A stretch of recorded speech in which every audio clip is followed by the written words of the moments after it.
Bapak Ibu sekalian, syukur alhamdulillah pada hari ini kita berkumpul dalam suasana virtual Zoom meeting, itu terkait sama-sama kita belajar, berdiskusi, mungkin berbagi pengalaman, khususnya terkait kesehatan haji.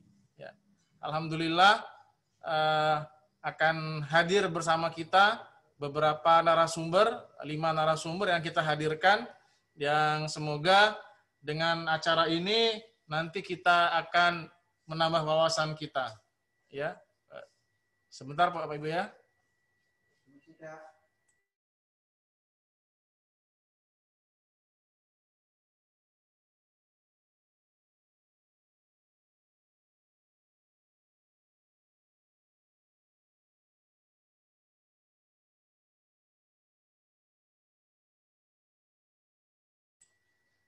Oke, baiklah Bapak Ibu sekalian. Untuk membuka acara kita pada hari ini, marilah kita sama-sama membaca lafaz basmalah. Bismillahirrahmanirrahim.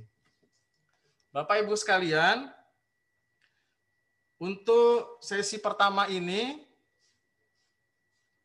mohon kesediaan sambutan atau mungkin arahan dari perwakilan KBIH terkait rencana dan terkait program kita pada siang hari ini.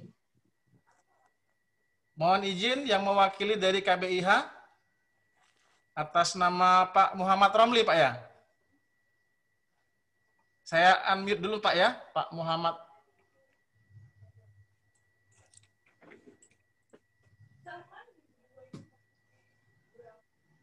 Benar ya Pak Muhammad Romli Pak ya, yang mewakili sambutan hari ini?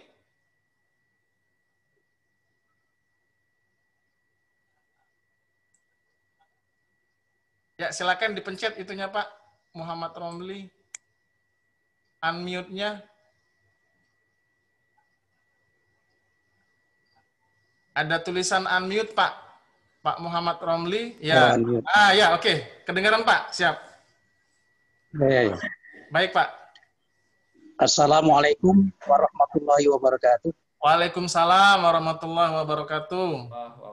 Alhamdulillahirabbil alamin. Wassalatu wassalamu ala asyrofil anbiya'i wal mursalin wa ala alihi wa sahbihi ajmain.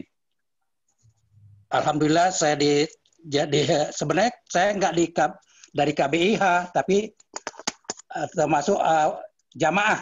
Ya, boleh. Bapak Pak. Boleh. Ya. Kami ucapkan terima kasih atas adanya Zoom meeting ini. Ya, mudah-mudahan kami mendapatkan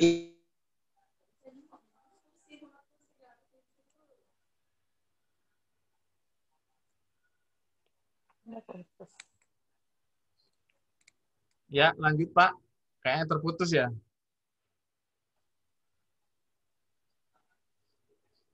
Kayaknya Pak Muhammad Romli. Boleh diulang Pak Muhammad Romli?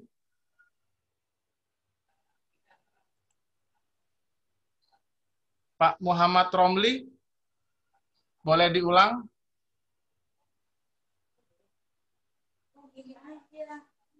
Atau ada yang perwakilan?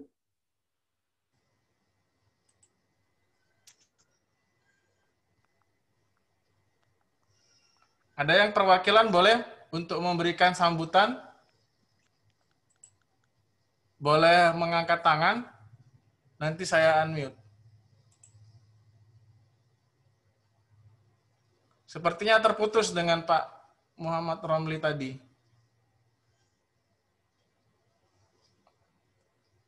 Baiklah, sepertinya tidak ada Bapak Ibu sekalian ya. Kita langsung masuk saja materinya. Materi yang pertama ini sangat penting bagi Bapak Ibu sekalian, yaitu mengenai Bapak Ibu sekalian, sebentar, saya cek dulu.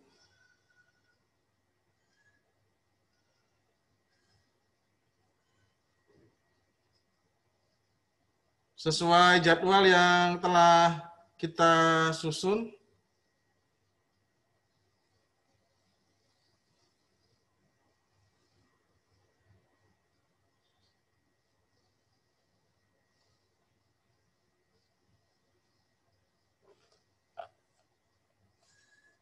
Sudah 49 yang bergabung pada kesempatan hari ini. Mohon sebentar menunggu Bapak Ibu sekalian.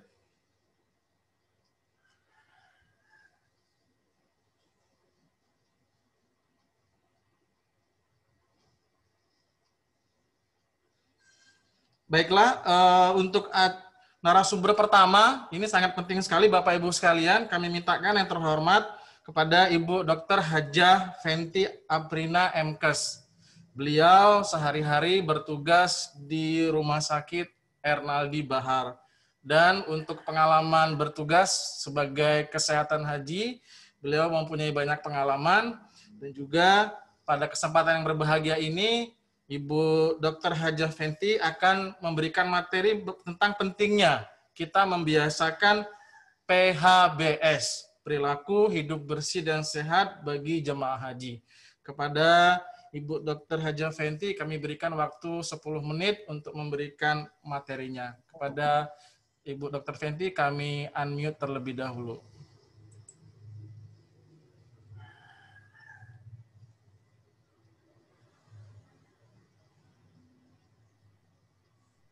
Baik, terima kasih Pak Ari. Assalamualaikum warahmatullahi wabarakatuh. Waalaikumsalam warahmatullahi wabarakatuh. Alhamdulillah, la haula wala quwata illa billahil aliyil azim. Yang saya hormati, yang ngomongnya mana Ki? saya Pak. Saya yang ngomong. Mana orangnya? Ini Pak. Oh, enggak kali ya ini ya Pak ya. Baik, alhamdulillah. Ya, silakan Bu. Lanjut Bu.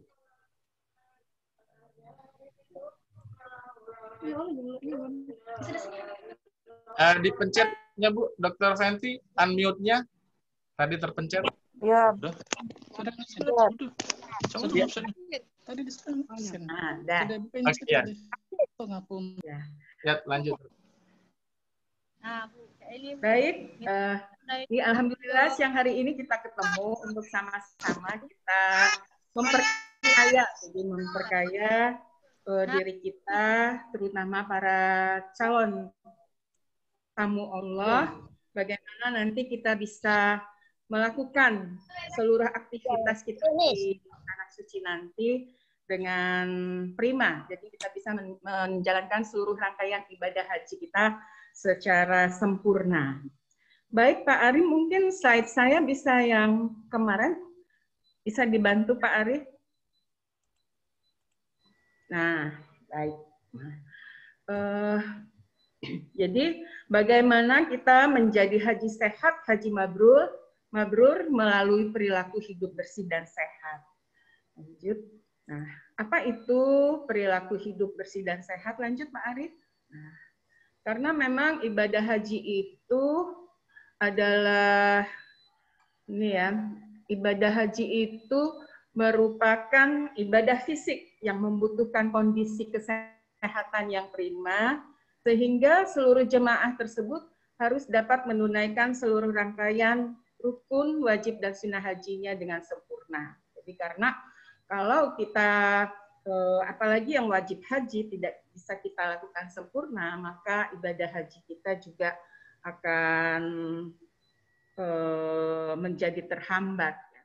Kemudian untuk mencapai kondisi prima tersebut, maka diperlukan persiapan kesehatan yang baik sejak mulai di tanah air, agar nanti di tanah suci kita dapat beraktivitas sesuai dengan kondisi kesehatan kita. Ya, artinya kondisi kesehatan kita, kalau memang kita bisa melaksanakan semua kegiatannya, kita bisa melakukan rangkaian ibadah itu. Tapi jika nanti kondisi kesehatan kita harus dilakukan perawatan, harus dilakukan pembatasan aktivitas fisik, ya kita harus juga menjalankan semua anjuran yang diberikan oleh tim kesehatan. Kemudian di tanah suci nanti iklim dan lingkungan di sana itu jauh berbeda dengan kondisi kita di tanah air. Jadi untuk kondisi suhu saja, iklim saja sangat berbeda. Kalau saat ini kita di Indonesia ini, suhu di negara kita ini atau di Palembang ini itu paling tinggi biasanya hanya 36, 38, tapi nanti di sana kondisi iklim itu, kondisi panasnya itu bisa mencapai 50 derajat Celcius.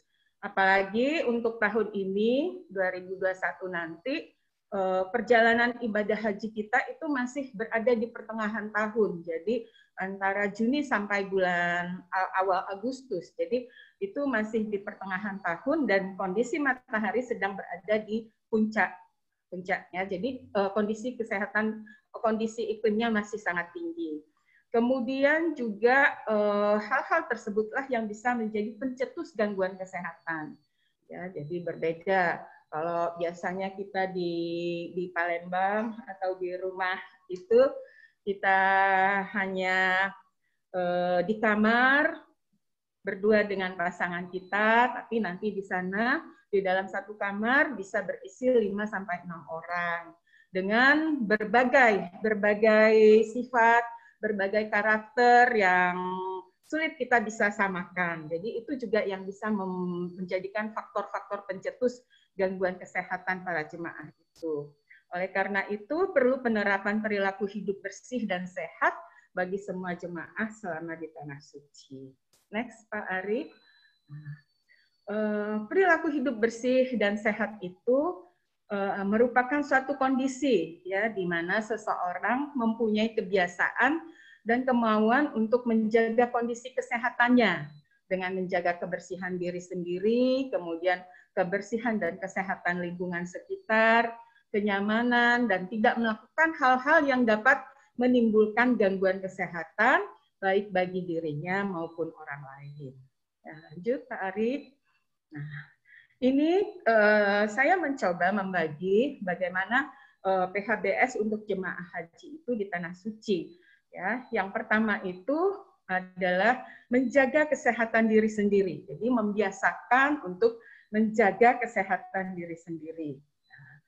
Ini memang di sana nanti ada tim kesehatan yang mendampingi Bapak Ibu semua, mulai dari keberangkatan, mulai dari embarkasi atau asrama haji, sampai nanti pulang kembali ke tanah air ini akan didampingi oleh tim kesehatan. Namanya tim kesehatan haji, PKHI Kloter. Jadi nanti ada 1 orang dokter dan 2 orang perawat yang akan mendampingi Bapak Ibu semua. Ya. Nah, untuk menjaga kesehatan diri sendiri ini, yang pertama tentunya Bapak Ibu jangan lupa untuk sarapan. Ya, jangan lupa untuk sarapan. Jangan tidak sarapan karena akan berdampak buruk pada kesehatan. Ya, bisa menimbulkan kadar gula darah yang turun sehingga bisa pingsan, bisa terjadi juga gastritis. Jadi sarapan sangat penting untuk menjaga kondisi kesehatan para jamaah di Tanah Suci. Biasanya karena terburu baru mau ke masjid, ya kalau subuh itu biasanya jamaah itu jam 3 sudah berangkat ke masjid, nanti selesai sholat subuh, tanggung mau pulang, selesai dulu sholat duha, ya baru pulang ke hotel jam 9, jam 10. Sementara tadi jam 3 pagi tadi belum sarapan. Oleh karena itu, Bapak Ibu semua nanti diharapkan di dalam tas tentengannya itu selalu memasukkan makanan dan minuman ya. Jadi ada pisang, masukkan pisang, ada roti dimasukkan roti, ada apel dimasukkan apel supaya nanti tidak kelaparan ya. Biasanya hipoglikemi sering ada jemaah-jemaah yang jatuh di masjid karena hipoglikemi ya, kekurangan gula darahnya. Kemudian makan makanan yang bergizi ya, nanti Bapak Ibu semua akan mendapatkan paket makanan dari panitia haji. Jadi alhamdulillah untuk jamaah haji itu untuk sudah mulai beberapa tahun ini untuk makanan itu ditanggung oleh pemerintah. Jadi hampir semua selama perjalanan haji kita itu kita akan mendapatkan paket makanan. Jadi paket makanan ya, mungkin hanya beberapa hari menjelang wukuf itu yang akan paket makanannya itu akan diganti nanti ya. Dan paket makanan itu ada dua makanan besar untuk makan malam dan makan siang itu kita semua akan mendapatkan paket makanan berupa nasi kotak. Kemudian untuk sarapan pagi itu akan mendapatkan roti, ya roti. Kemudian ada buahnya juga lengkap, ada air mineralnya juga. Jadi sudah lengkap. Jadi dan untuk paket makanan tersebut itu sudah dihitung gizinya. Jadi kebutuhan rata-rata konsumsi gizi itu sudah diperhitungkan untuk sekitar 2.500 kalori per harinya. Ya, itu harus dimakan, Pak. Jangan nanti, oh jajan, yang ini nggak dimakan. Itu sudah dihitung semua. Lauknya ada, kemudian nasinya juga cukup, sayurnya ada, buahnya ada. Jadi itu harus dimakan. Kemudian yang perlu juga adalah minum. Jadi minum minimal itu 2 liter seharinya. Jadi kalau satu gelas itu isinya 1/4 liter, 250 ml. Jadi kita harus minum minimal 8 gelas sehari. Ya. Terutama yang paling bagus itu adalah minum zam-zam. Ya. Nanti pas kalau ke masjid bawa botol isi zam-zam. Atau di hotel-hotel itu akan tersedia galon-galon air mineral. Kalau dia galonnya itu biru tidak transparan, biru butek itu ya, itu isinya zam-zam Bapak Ibu semua. Jadi boleh diambil air zam-zam. Nanti hotel-hotel itu para apa itu namanya ya, hotel akan menyediakan air zam-zam juga di hotel ya. Lebih paling baik itu memang adalah air zam-zam. Karena selain air dia juga ada elektrolitnya. Kemudian tadi sudah siapkan makanan ya di dalam tas. Kemudian jangan lupa juga untuk membawa obat-obatan di dalam tas kecil kita. Karena tadi sibuk ke masjid, akhirnya Bapak Ibu yang mempunyai simpanan penyakit dari tanah air yang harus makan obat secara teratur ini lupa makan obatnya. Nah, seperti obat hipertensi kan harus dimakan secara teratur. Jadi masukkan di dalam tas kecilnya. Atau ibu-ibu yang masih usia produktif, yang masih menstruasinya lancar, itu harus makan obat. Biasanya ibu-ibu makan obat anti menstruasi. Nah, ini juga harus dimakannya secara rutin. Kalau tidak dimakan secara rutin, bergeser saja waktunya. Sekali tidak dimakan, besoknya langsung menstruasi. Jadi, masukkan obat-obatan rutin kita di dalam tas kecil kita. Sehingga kalau kita tiba waktunya kita jamnya makan obat, kita bisa makan obat di masjid atau di perjalanan.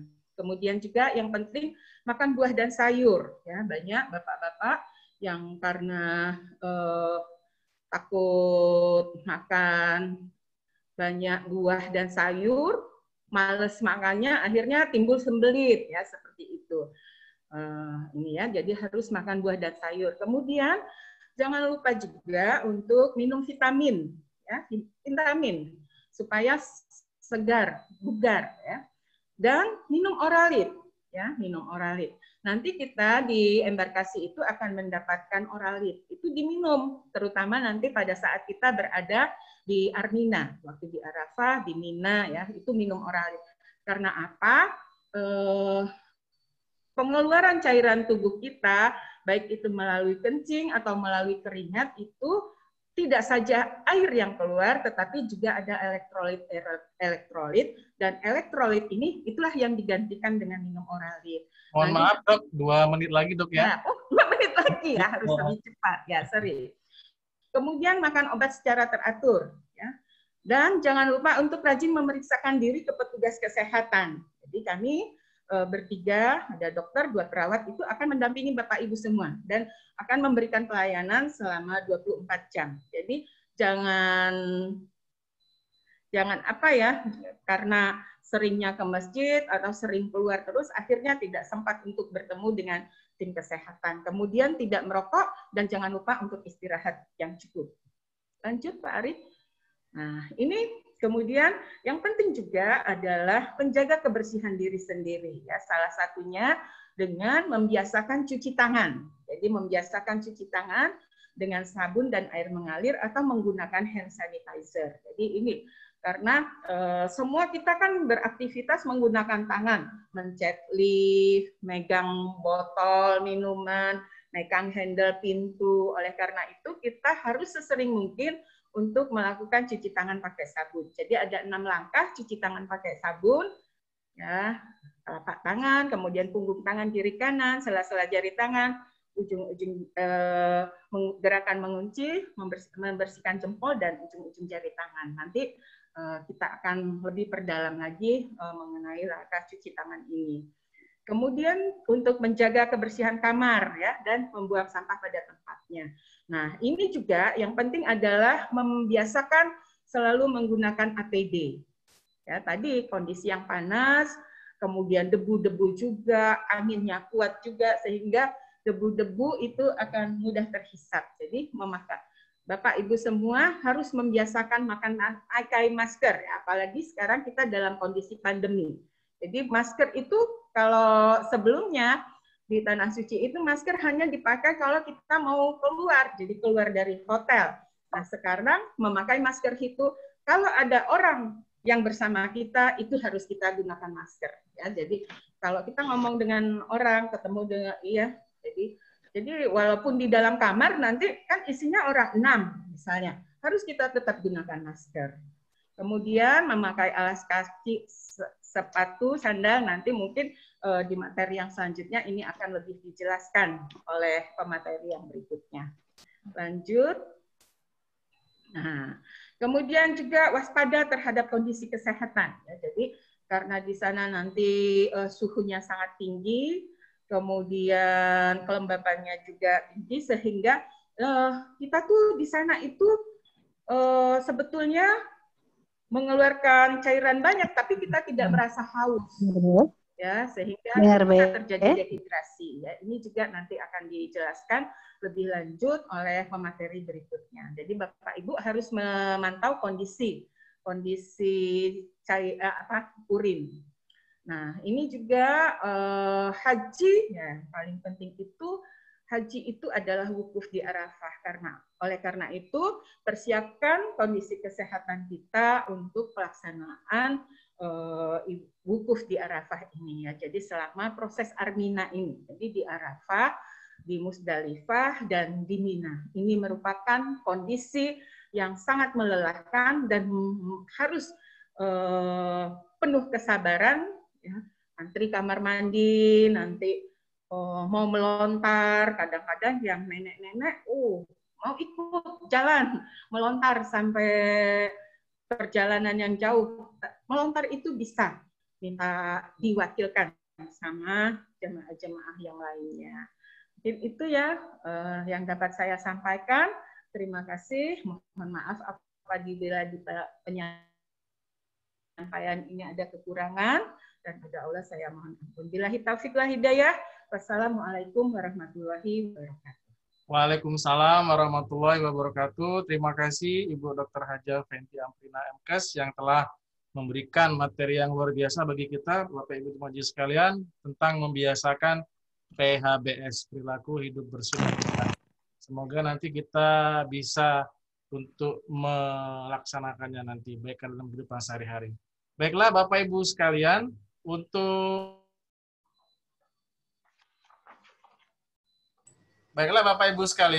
materi berikutnya, yaitu ini sangat penting sekali Bapak Ibu sekalian, tentang bagaimana ya kita untuk mengenali tentang gagal jantung.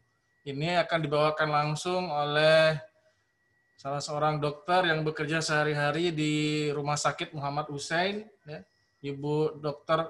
Komariah MKes SPJP, dan beliau juga akan membawakan tentang materi yang sangat penting bagi kita tentang gagal jantung. Kami lihat di sini Ibu Dr. Komaria sudah bergabung. Saya coba unmute dulu. Silakan Ibu Dr. Komaria. Ya, oke, makasih Pak. Saya share screen ya. Share screen-nya Pak, tolong Pak. Oh ya, tunggu dok. Saya buka. Saya atau dokter yang? Saya sendiri. Oh ya, udah. Kayak ya. Sudah dok, sudah saya kasih akses dok. Oke.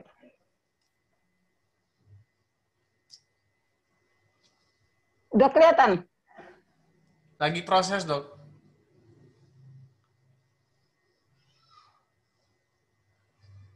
Udah kelihatan, udah kelihatan dok. Oke ya. Saya mulai Pak ya. Ya, dimulai aja dok. Oke. Assalamualaikum warahmatullahi wabarakatuh. Selamat siang. Waalaikumsalam warahmatullahi wabarakatuh. Bapak-bapak, ibu-ibu, maaf. Saya kejar-kejaran waktu ini.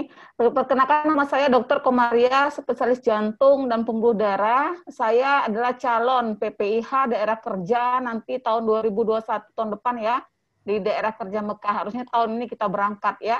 Tapi karena adanya pandemi COVID sehingga tahun ini kita dibatalkan. Insya Allah saya ikut nanti ke tahun depan untuk sebagai dokter spesialis jantung. Di sana nanti ada 5 dokter spesialis jantung. Insya Allah dari Indonesia ada 5, 1 di daerah kerja Jeddah, 1 di daerah kerja Madinah, dan 3 orang di daerah kerja Mekah. Saya salah satunya kerja Mekah nanti ya Bu ya. Nah, saya bekerja di sehari-hari di Rumah Sakit Umum Dr. Muhammad Husin Palembang. Jadi Rumah Sakit Umum kita yang di Jalan Jenderal Sudirman ya. Oke.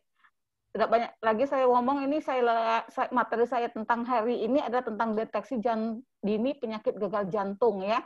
Jadi penyakit gagal jantung ini penting karena nanti kalau seandainya bapak-bapak terdiagnosa penyakit gagal jantung yang dikatakan dokter CHF, itu bisa membuat Bapak terkendala dalam melaksanakan aktivitas kelancaran ibadah haji. Karena itu dari sekarang kita harus bisa mendeteksi dini ya penyakit gagal jantung ini supaya nanti Bapak-bapak dan ibu-ibu bisa menjadi calon haji yang istitoah, yang bisa melaksanakan ibadah haji. Karena ibadah haji kan ibadah fisik ya kebanyakan ya. Kita harus sa'i, wukuf, kita harus tawaf, ya itu menggunakan semua fisik ya. Seandainya penyakit gagal jantung ini menjadi istilahnya kumat atau misalnya timbul di sana, maka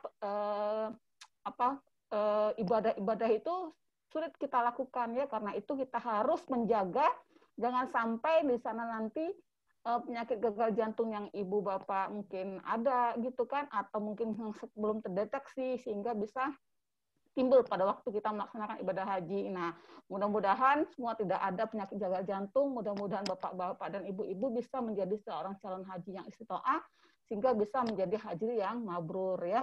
Nah, untuk tahu apa sih gagal jantung itu kita tahu lebih dahulu harus apa itu jantung ya. Jantung ini adalah organ yang memompa darah ke seluruh tubuh melalui sistem peredaran darah, di mana dia terletak di dalam dada, di dalam rongga dada kita ya. Ukurannya kira-kira sekepalan tangan jadi tangan kanan. Jadi kalau tangan kanan kepalanya sebesar ini, ya kita ya. Nah, beratnya antara 250 sampai 350 gram.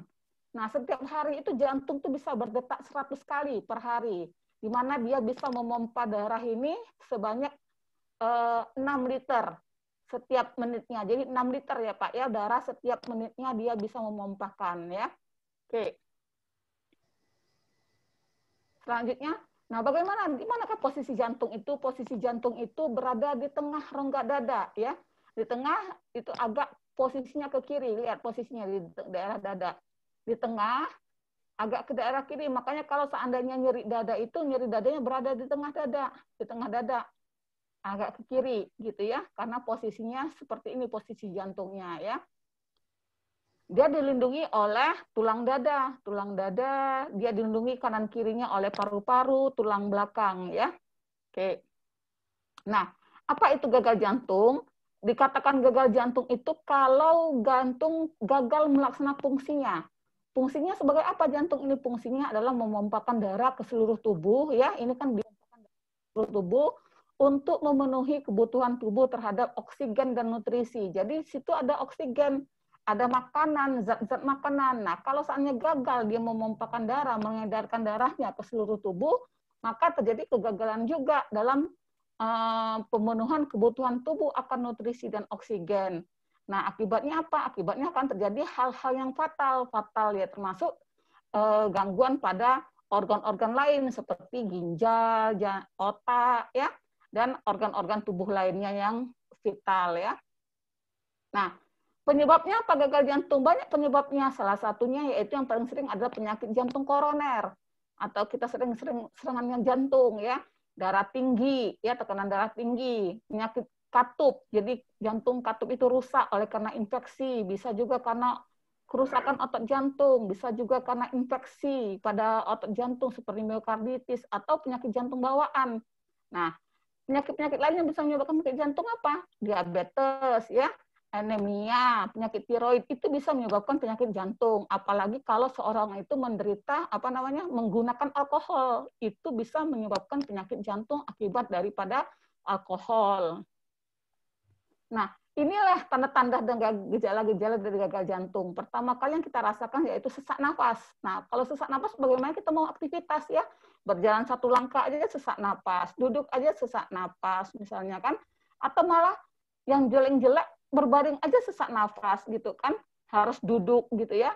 Nah, itu sesak, pasti kita terhambat aktivitasnya. Nah, jangan sampai terhambat aktivitasnya, kita harus kenali gejalanya secara dini. Nah, yang kedua ada kaki bengkak pada kaki. Jadi kalau seandainya kakinya dipencet ya, terus ada istilah kita edem pada tungkai ya, maka dia melekung ke dalam, itu artinya kemungkinan penyebabnya adalah dari gagal jantung ya. Nah, terus yang ketiga misalnya mudah lelah ya. Jadi aktivitas sedikit saja mudah lelah. Harusnya biasanya aktivitasnya lancar, tidak seperti misalnya jalan kaki sekian 10 meter aja nggak ada masa sesak, ke masjid aja nggak sesak, tapi kok kemarin kok saya rasa sesak, mudah lelah. Nah, itu mungkin tanda-tanda daripada gagal jantung. Nah, sudah tuh sering bangun pada malam hari. Tidur, anak-anak tidur tiba-tiba terasa seperti sesak, nafasnya nggak lega. Nah, pada malam hari itu mungkin salah satu tanda daripada gagal jantung. Atau perut terasa kembung. Makan sedikit kok kembung, rasa perut ya, atau minum air kok rasanya terasa kembung ya, itu bisa juga karena daripada gagal jantung. Tetapi nanti dokter periksa ya, karena akan tumpang tindih dengan penyakit namanya dispepsia atau nyeri kembung karena lambung gitu ya. Nanti makanya kita harus periksakan ke dokter ya. Lalu ada batuk-batuk. Nah, batuk-batuk ini nanti tumpang tindih juga dengan penyakit paru ya. Batuknya itu akibat jantungnya atau batuknya itu akibat dari penyakit parunya ya. Lalu sering kencing pada malam hari. Ini mungkin salah satunya ya. Jadi sering tumpang tindih juga dengan penyakit diabetes. Diabetes juga sering kencing kan pada malam hari. Kalau diabetes banyak makan, banyak minum, banyak kencing. Nah, kalau ini juga sering kencing pada malam hari karena penyakit jantung. Bisa lupa. Jadi itu adalah tanda-tanda daripada gejala gagal jantung ya.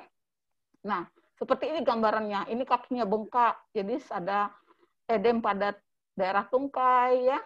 Perutnya kembung, ini seperti asites, ini isinya air semua ya. Terus sering batuk. Nah, ini adalah orang-orang yang menderita gagal jantung. Nah, sesak nafas karena di paru-parunya ada cairan. Jadi namanya orang sering sebut paru-parunya terendam air. Kemungkinan itu salah satunya akibat daripada penyakit jantung. Nah, bagaimana dokter bisa mendiagnosisnya? Dokter bisa mendiagnosis daripada penyakit jantung, gagal jantung ini dari tanda-tanda dan gejala yang tadi yang Bapak sampaikan tadi, misalnya ya, dari foto dada. Terus dokter akan melakukan pemeriksaan seperti foto dada atau foto ronsen, toraks ya. Terus pemeriksaan rekaman elektrokardiogram, pemeriksaan ekokardiografi, dan terakhir adalah pemeriksaan dengan kateterisasi jantung apabila penyebabnya adalah penyakit jantung koroner atau penyumbatan pada pembuluh darah jantung ya. Nah, ini kalau dilihat dari foto ronsen biasanya jantungnya besar seperti ini, bengkak seperti ini. Nah, ini namanya kardiomegali ya. Normalnya seperti ini, kecil jantungnya kan normalnya kan seperti kepalan tangan kanan orang dewasa ya. Nah, tapi begitu dia mengalami kegagalan jantungnya, dia jantungnya membengkak seperti ini. Bengkak jantung, membengkak kan 2 kali lipat, lebih dari 2 kali lipat ukurannya dari yang normal ya. Nah, jadi seperti ini bengkaknya. Seperti ini apa namanya? Diistilahkan dalam kedokteran namanya kardiomegali, tapi kalau bapak-bapak, ibu-ibu taunya mungkin ini jantung bengkak, jantungnya membesar gitu ya. Oke, ini gambaran dari foto ronsennya. Bisa saja di sini terdapat cairan di paru-parunya karena terjadi perembesan cairan dari apa namanya jantung ke paru-paru sehingga paru-parunya menjadi terendam air nanti ya. Nah, dari pemeriksaan EKG, elektrokardiogram, ini dokter bisa juga mengambil informasi, misalnya dari irama jantungnya bagaimana, ukuran ruang jantungnya bagaimana, apakah penyebab penyakit jantungnya ini, salah satu gagal jantungnya ini, salah satunya adalah penyakit daripada penyakit jantung koroner. Itu bisa didapatkan informasinya dari rekaman EKG, karena itu dokter akan minta hasil rekaman elektrokardiogramnya kalau ada. Kalau tidak ada, maka dokter akan melakukan pemeriksaan elektrokardiogram ya. Kemudian untuk mencari penyebab lain lagi, dokter akan menganjurkan untuk pemeriksaan namanya USG jantung. Apa USG jantung itu namanya? Ekokardiografi. Di sini kita dapat mendapatkan informasi bagaimana fungsi jantung itu, apakah fungsi jantung itu bekerja dengan baik, ya dengan ejection fraction-nya biasanya di atas 52%. Bagaimana ukuran ruangan jantungnya, apa dia sudah membesar, apakah ukurannya masih normal. Kalau ukurannya sudah membesar daripada ukuran normal, itu artinya sudah terjadi pembesaran pada jantung atau bengkak jantung, sehingga kita sebut dengan gagal jantung. Lalu gerakan dinding jantung. Nah, dinding jantung ini apakah dia bergerak secara simultan, apakah dia bergerak secara baik, ya. Kalau seandainya gerakannya kurang baik, kemungkinan ada salah satu aliran atau pipa pembuluh darah jantung yang tersumbat. Karena itu akan dilakukan pemeriksaan lebih lanjut namanya kateterisasi ya.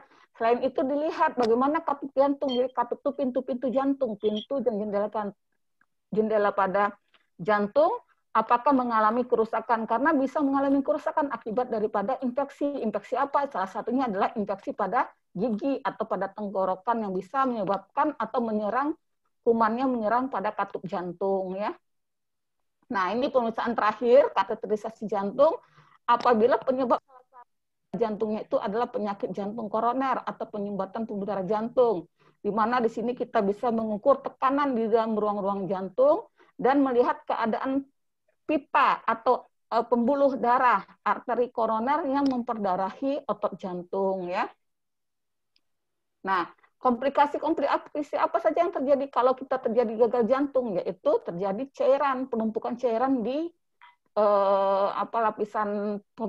lapisan paru ya, terjadi bengkak perut, terjadi pembesaran pada hati, terjadi kegagalan pada ginjal, terjadi juga gangguan irama jantung, dan terjadi juga gumpalan darah di dalam ruang-ruang jantung. Ini semua berbahaya, maka karena itu kita harus deteksi lebih dini dengan cara kontrol rutin ke dokter ya. Oke. Nah, bagaimana tata laksananya agar kita terhindar dari penyakit gagal jantung? Yaitu kita harus memperbaiki gaya hidup kita, yaitu kita harus batasi konsumsi garam 2-3 mg per hari supaya kita tidak menyebabkan terjadinya hipertensi, karena hipertensi merupakan salah satu juga penyebab terjadinya gagal jantung. Yang kedua, berhenti merokok ya. Merokok karena merokok ini mengandung racun yang bisa menyebabkan sumbat. Ada pena kalau ada action lagi. Tekanan darah. Kita harus melakukan pemeriksaan tekanan darah secara berkala. Nah, berat badan yang terlalu berat juga bisa menyebabkan peningkatan kolesterol. Nah, kolesterol ini merupakan salah satu dari penyebab terjadinya sumbatan pada pembuluh darah jantung yang akhirnya ujung-ujung menjadi gagal jantung. Nah, yaitu lalu istirahat yang cukup, Bapak-Bapak harus punya istirahat yang cukup minimal 8 jam per hari ya. Terus lalu olahraga rutin ya, secara teratur dan bertahap. Jadi aktivitas fisik ini yang harus teratur dan bertahap serta bisa terukur, itu namanya olahraga. Tapi kalau aktivitas fisiknya tidak teratur, tidak bertahap, tidak terukur, itu bukan olahraga ya. Olahraga yang dimaksudkan di sini adalah aktivitas fisik yang teratur dan bertahap serta terukur. Mohon maaf, Lalu, lagi dok ya. Ya. Lalu terakhir adalah Bapak Ibu harus minum dan kontrol obat secara rutin dan teratur ke dokter. Oke.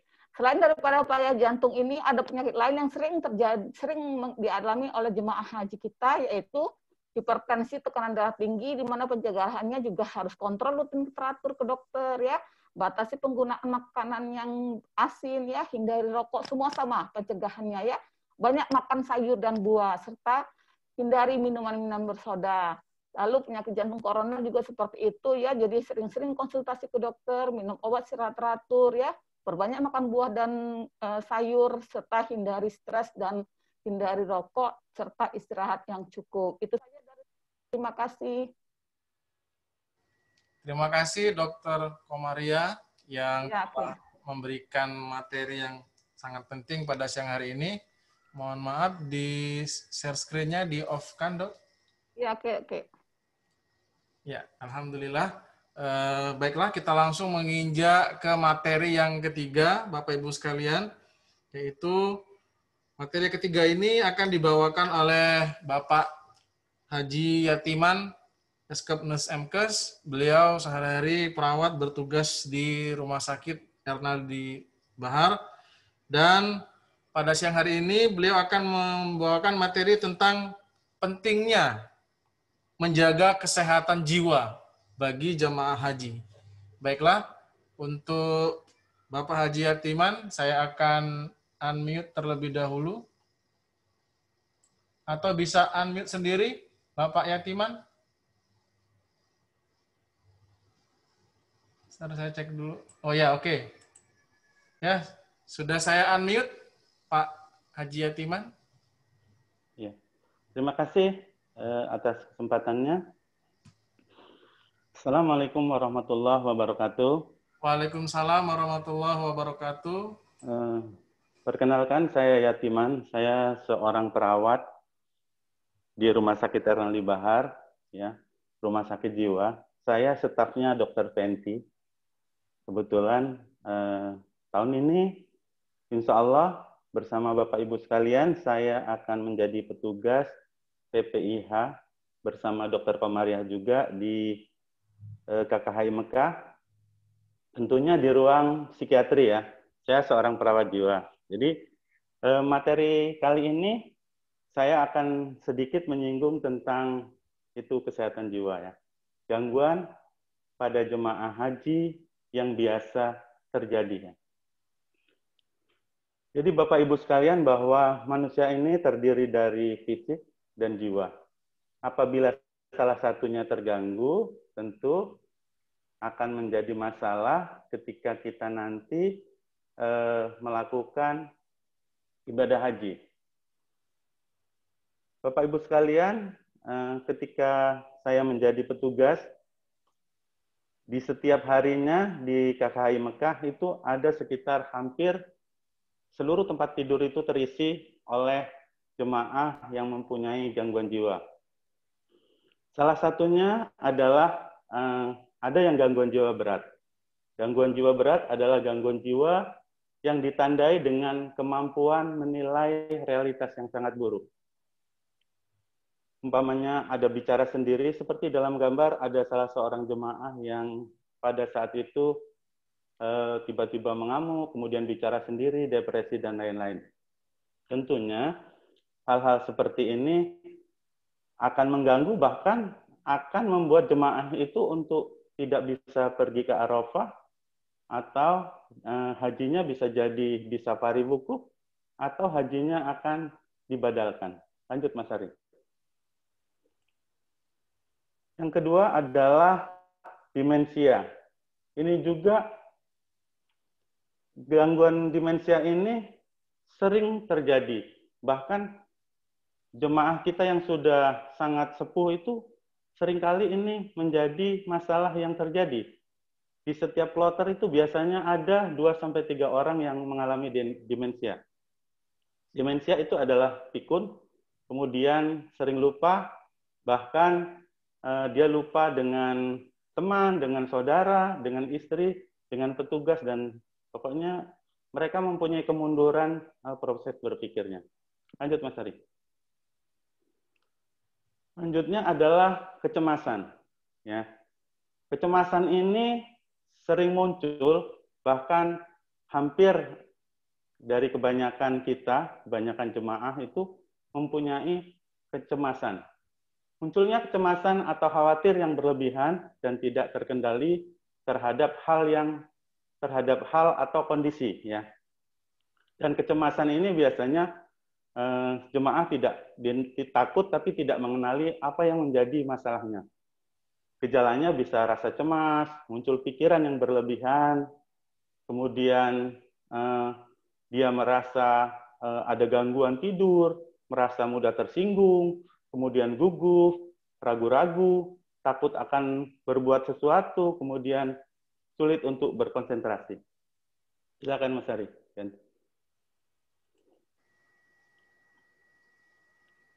Nah, yang selanjutnya adalah panik, ya. Seperti pada gambar, terlihat seorang jemaah itu mempunyai gangguan panik. Jemaah ini tiba-tiba dalam kondisi gelisah, kemudian perilaku yang sangat tidak terkontrol, tetapi waktunya tidak terlalu lama, ya. Dia berkeringat berlebihan, merasa gelisah, berpikirnya tidak rasional, kemudian merasa ketakutan, ada yang merasa sesak napas, kemudian gemetar, detak jantung meningkat, kemudian dia tidak bisa berkomunikasi dengan baik dengan orang lain. Lanjut, Mas Ari. Nah, Bapak Ibu sekalian, bahwa gangguan-gangguan yang muncul yang sering terjadi ini disebabkan salah satunya adalah oleh stresor, ya. Stresor adalah sesuatu yang membuat kita tertekan, kemudian membuat kita berubah, antara lain adalah lingkungan yang asing. Bapak Ibu sekalian, kondisi alam Indonesia ini kan hijau, kemudian tenang dan lain-lain. Kemudian ketika kita pergi ke Saudi, di Mekah, tiba-tiba melihat tidak satu pun ada tanaman hijau. Semuanya yang dilihat adalah gedung dan batu.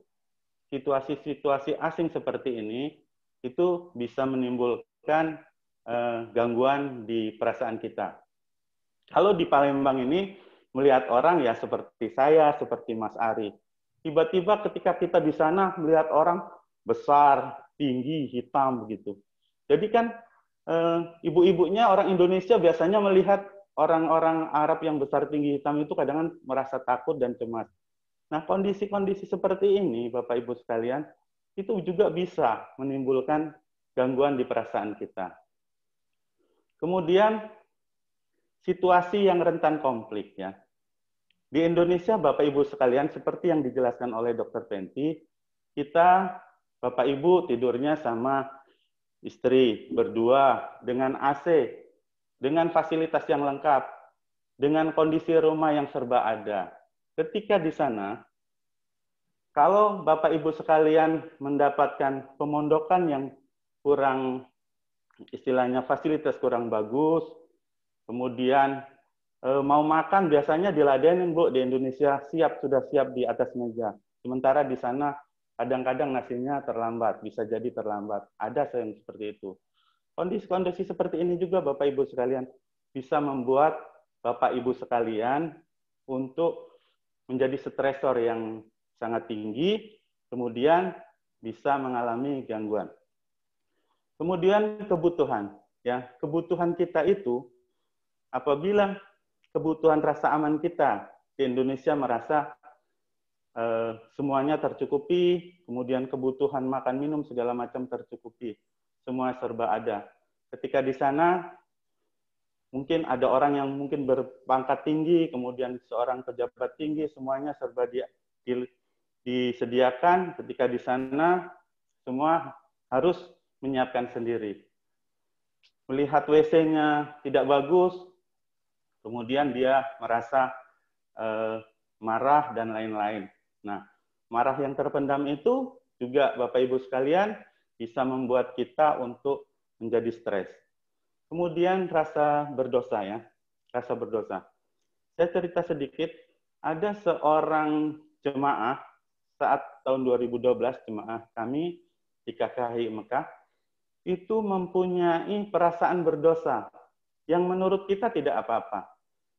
Hanya perasaan dia tidak pamit dengan salah satu tetangganya, ya, sama-sama ibu-ibu, kemudian tidak pamit, padahal dia tidak mempunyai masalah apa-apa dengan ibu itu, ternyata itu pun menjadi stresor yang sangat berat, yang akhirnya calon jemaah itu batal untuk safari wukuf, ya, batal untuk melakukan wukuf di Arafah. Akhirnya ibu tersebut pada kondisi yang gelisah dan akhirnya dibadalkan.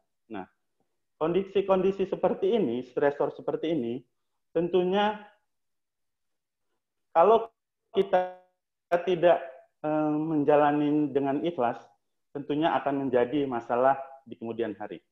Lanjut, Mas Ari. Lanjut. Ada satu slide lagi. Ya, ini penutup. Ikan sepat, ikan gabus. Ya. Jadi, Bapak Ibu sekalian, bahwa secara umum pencegahan gangguan jiwa, ya, balik Mas, balik ke atas Mas. Itu sudah selesai. Secara umum, pencegahan gangguan jiwa itu yang pertama kita harus ikhlas dan tawakal, ya. Bapak Ibu itu sudah sangat berpengalaman dalam yang nomor satu ini, ya, ikhlas dan tawakal. Semua keadaan dari Allah Subhanahu wa Ta'ala. Kemudian yang tidak kalah pentingnya adalah yang nomor dua, berbagi cerita. Ya, berbagi cerita itu bukan menceritakan sesuatu yang ada diri kita kemudian diceritakan kepada orang lain, itu bukan. Artinya kita itu berkomunikasi, mengungkapkan perasaan ketidaksukaan kita, perasaan kekesalan kita, perasaan senang dan sedih itu kepada orang terdekat kita. Jadi kita istilahnya tidak dongkol sepanjangan, dongkol numpuk-numpuk akhirnya meledak di Mekah sana kan. Gitu. Jadi intinya kita yang kedua harus mengungkapkan perasaan kita secara wajar tanpa menyakiti perasaan orang lain. Ya. Kemudian yang ketiga adalah perilaku hidup sehat. Perilaku hidup sehat tadi sudah dijelaskan oleh Dr. Fenty bagaimana perilaku hidup sehat yang sebaiknya kita lakukan. Kemudian kita harus relaksasi dan olahraga teratur. Selanjutnya yang tidak kalah penting adalah berpikir positif. Ya, Bapak Ibu sekalian, mudah untuk diucapkan berpikir positif itu, tapi memang harus dipelajari dan sulit dilakukan. Contohnya begini, ketika seorang jemaah, ya, di Indonesia sebelum pergi semua jemaah itu, Masya Allah, semuanya baik, semua baik. Tetapi ketika sudah mempunyai permasalahan di sana yang sudah sangat kompleks, dengan kebutuhan yang berebut dengan kebutuhan, kemudian dengan ketidaknyamanan, kemudian kadang-kadang muncul pikiran-pikiran yang negatif, menyalahkan orang lain, menyalahkan petugas, umpamanya, seperti itu. Jadi, kita berpikir positif saja, bahwa apapun yang terjadi adalah sudah kehendak Allah Subhanahu wa Ta'ala. Kemudian yang terakhir, ketika Bapak Ibu mempunyai masalah dengan yang sudah saya jelaskan tadi, kecemasan, panik, demensia, dan lain-lain, Bapak Ibu sekalian atau keluarganya itu harus berkonsultasi dengan ahlinya, ya, dengan psikiater, dengan perawatnya. Kalau kita pergi nanti ke sana, ada satu orang dokter, kemudian 2 orang perawat dan ketua kloter serta TPI yang siap membantu permasalahan Bapak Ibu sekalian. Kemudian Bapak Ibu sekalian, ada satu hal, kami menginformasikan bahwa insya Allah kita semua bisa pergi apabila COVID-19 ini sudah selesai, dan kami tim PPIH di Arab Saudi, tentunya saya juga ikut dalam bagian di sana. Saya di lantai 5, ya, Lantai 5 itu bagian perawatan psikiatri yang 50 tempat tidur ya. Insya Allah kita bisa bertemu tapi tidak untuk di ruang psikiatri ya. Itu saja kira-kira. Bapak Ibu sekalian, saya kira kita harus menjalani rutinitas kita, menjalani hidup sehat kita sambil menunggu keberangkatan kita di tahun 2021. Insya Allah kita semuanya dalam keadaan sehat, tidak ada halangan apapun. Terima kasih. Mohon maaf bila ada salah. Wassalamualaikum warahmatullahi wabarakatuh. Waalaikumsalam warahmatullahi wabarakatuh. Terima kasih Pak Haji Yatiman. Materi yang luar biasa yang sering terlupakan ya, masalah kesehatan jiwa. Alhamdulillah tadi sudah dikasih solusi serta saran berbagai pengalaman dari Bapak Haji Yatiman bahwa pentingnya kita untuk menjaga kesehatan jiwa. Bapak Ibu sekalian, tidak bosan kami mengingatkan untuk yang telah bergabung pada acara ini, mohon kesediaan untuk mengisi daftar hadir yang sudah kami berikan linknya. Nanti Bapak Ibu sekalian bisa dilihat sebentar data ininya, linknya seperti ini. Yaitu bisa minta tolong sama keluarganya untuk mengetik ini, langsung aja bit.ly daftar hadir ketan 03. Ketan ini maksudnya singkatan, kajian online kesehatan. Kemudian juga nanti mohon Bapak Ibu mengisi survei kepuasan ya, dengan mengklik seperti ini, informasinya sama bit.ly survei kepuasan Haji Sumsel. Apa yang Bapak Ibu rasakan dan alami boleh diketik di link pada link tersebut. Baiklah, Bapak Ibu sekalian, kita masih ada 2 materi lagi, yaitu materi yang keempat ini akan dibawakan oleh Bapak Haji Mukni, SKM MKes. Beliau sehari-hari bertugas di Balai Pelatihan Kesehatan atau Bapelkes. Jadi materi yang berikut ini sangat penting sekali. Jadi beliau membawakan materi tentang untuk bagaimana kita mengetahui ya, pengendalian faktor risiko bagi kesehatan jamaah haji. Apa saja sih faktor-faktor risiko dalam hal bidang kesehatan bagi jemaah haji? Alhamdulillah telah hadir di sini Pak Haji Mukni. Kami persilakan Bapak untuk materi yang keempat.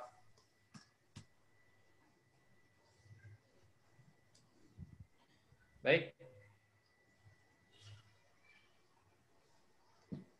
Ya, kedengaran Pak? Ya, oke. Terima kasih. Assalamualaikum warahmatullahi wabarakatuh. Waalaikumsalam warahmatullahi wabarakatuh. Alhamdulillah wa syukurillah wa la haula wa la quwata illa billah. Allahumma sholli ala sayyidina Muhammad wa ala ali sayyidina Muhammad. Pertama-tama marilah kita senantiasa mengucapkan puji syukur kita kehadirat Allah Subhanahu wa taala atas limpahan rahmat dan karunia-Nya kita bisa bertemu secara virtual melalui webinar ya, Ketan 03 dari Dinas Kesehatan Kota Palembang ya. Salawat berserta salam tidak lupa juga kita berikan kepada junjungan kita Nabi Muhammad Sallallahu Alaihi Wasallam serta keluarga, para sahabat dan pengikutnya hingga akhir kelak. Bapak Ibu para calon jemaah haji yang insya Allah tahun 2021 akan berangkat. Apa kabar? Salam sehat Bapak Ibu semua. Ya, salam sehat Pak. Ya, baik. Salam sehat, alhamdulillah ya Rabbil Alamin. Pada kesempatan ini saya izin Pak untuk buka masker saja karena saya sendirian di dalam kamar jadi tidak ada orang. Ya. Biar kita lebih saling mengenal gitu ya Pak. Silakan Pak Ari ya. Untuk slide saya. Siapa? Ya. Baik, saya pada kesempatan ini, ya, Bapak Ibu calon jemaah haji, saya akan menyampaikan tentang pengendalian faktor risiko kesehatan para jemaah haji. Ya. Slide. Ya. Dalam Al-Quran, surat Al-Baqarah 195, ini sangat jelas sekali telah tertuang, wala tulku biaidikum ila tahluka wa ahsinu innallaha yuhibbul muhsinin. Janganlah kamu menjatuhkan diri kamu sendiri ke dalam kebinasaan. Berbuat baiklah, sesungguhnya Allah sangat menyukai orang-orang yang berbuat baik. Surat Al-Baqarah ayat 195. Next. Sebagai kita ketahui, ya, kondisi jemaah haji kita, ya Bapak Ibu, yang diberangkatkan ke Arab Saudi yang lebih kurang berjumlah 200 juta orang itu, ya, 67%-nya mempunyai risiko tinggi di bidang kesehatannya. Ada yang usianya di atas 90 tahun, ada juga yang mengidap atau menderita suatu penyakit. Ya. Kondisi ini, ya, yang menyebabkan kita harus mengendalikan faktor-faktor risiko tersebut. Ya. Next. Ya. Faktor risiko apa saja yang ada, ya, pada diri kita? Ada dua, ya Bapak Ibu. Pertama, faktor risiko yang ada dari luar, ya, di luar tubuh kita, itu eksternal, dan faktor risiko yang ada di dalam diri kita sendiri. Ya. Faktor risiko yang ada, yang datangnya dari luar, ya, itu banyak faktor. Ya. Pertama, iklim. Ya.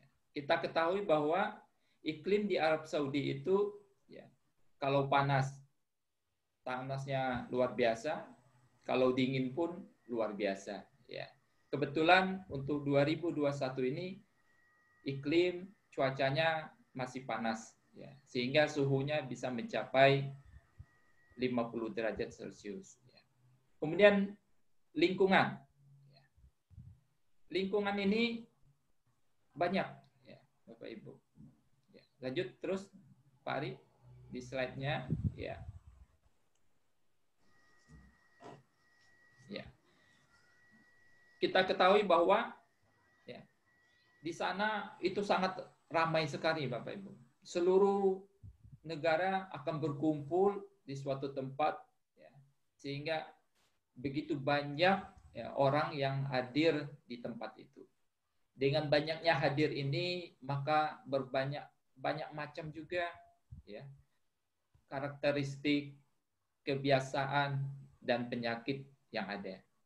Kemudian yang kedua, aktivitas. Ya. Kita ketahui, ya, dari pembicara yang terdahulu menyebutkan bahwa haji itu adalah aktivitas fisik, ya, sangat tinggi sekali. Ya. Nah, dengan aktivitas yang tinggi ini akan menyebabkan tubuh kita akan lelah. Ya. Kalau tubuh kita lelah, maka penyakit bisa cepat datang. Nah, yang ketiga, di situ ada, kita ketahui bahwa, ya, ada binatang onta, ya, yang bisa menularkan suatu penyakit. Untuk itu berhati-hati kita terhadap binatang yang satu ini. Lanjut, Pak Ari. Kemudian faktor risiko internal, Bapak Ibu. Ada 3, yaitu penyakit bawaan. Penyakit bawaan ini bermacam-macam. Ada yang hipertensi, ada yang DM, ada yang tadi disebutkan oleh dokter penyakit dalam tadi, ya, tentang jantung koroner, ya. Ada yang gangguan mental dan lain sebagainya. Kemudian kondisi fisik dan mental, ya. Nah, kondisi fisik ini, jika kita kondisi fisiknya fit, ya, insya Allah, ya, tubuh kita mampu untuk melawan dari berbagai penyakit. Kemudian mental, spiritual, tadi sudah dijelaskan, saya tidak akan mengulang lebih lebar lagi, karena sudah jelas sekali yang telah disampaikan oleh Bapak Yatiman tadi.